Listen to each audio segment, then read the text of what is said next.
going to learn some double stops today. So this is all going to be based off of the G major scale. So hopefully you know your G major scale, G, A, B, C, D, E, F sharp. And what I'm going to do is I'm going to map it out for you on one string, the 4th string. And this is going to be 5, 7, 9, 10, 12, 14, and then 16, and then 17. So that's G, A, B, C, D, E, F sharp. And you'll notice that there are 3 frets. You got 1, 2, 3 with your fingers like that. And then you can do the same thing with these fingers. And then finally the last 2. But the point of today is we're going to take each one of those notes and we're going to harmonize it with something, and it's going to sound a little like this.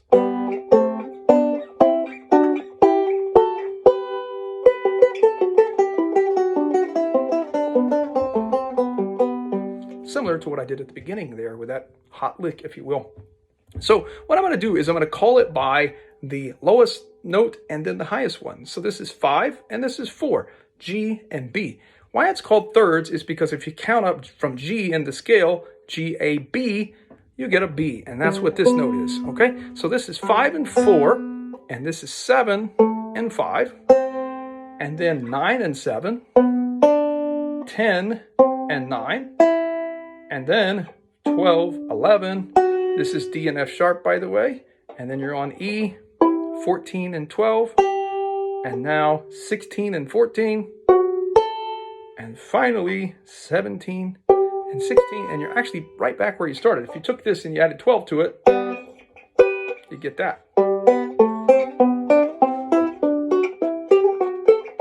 Doesn't really matter what you're doing with your right hand at this point, but just to kind of demonstrate what you can do with this. So like, let's say I'm playing a slow tune, playing a G chord.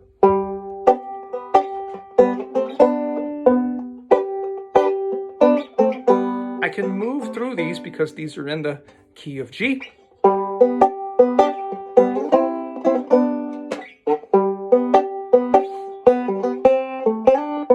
There, I'm playing single notes. I'm going. It's almost like a beautiful melody. Maybe you want to add a slide.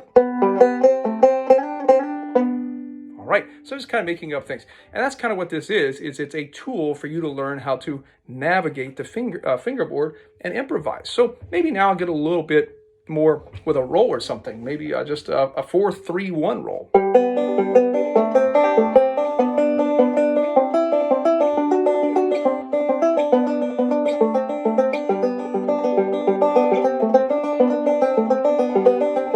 By the way, that is 3-4-3-1. I just made that up on the spot. I wasn't thinking about it. So yeah, 3-4-3-1. So if I'm over a G chord, maybe, I don't know, I just start playing.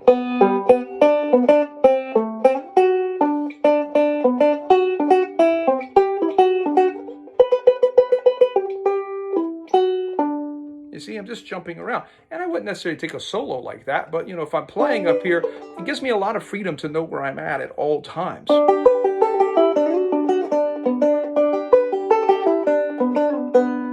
See, so I can come in and out of rolls.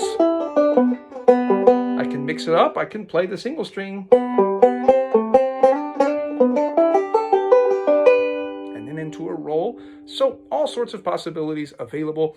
Fiddle players, violinists, they practice their thirds a lot because one of the things you can do is, let's say you had a beautiful little melody that was just starting on B and it went B, C, D.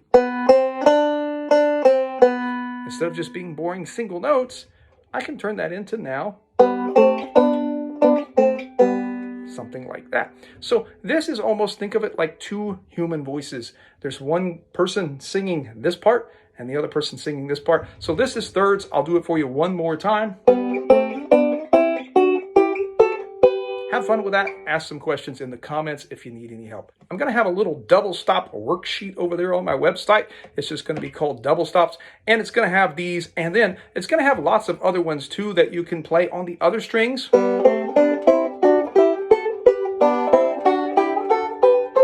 Understand your banjo has 4 strings, so these same double stops can be moved up an octave or moved to different strings. And also on the worksheet, I'm going to have other more advanced ones like fourths, fifths, major sevenths, and so forth, some of the weird ones. And we're going to talk about these on this channel. It's going to be a great little workout. Take care.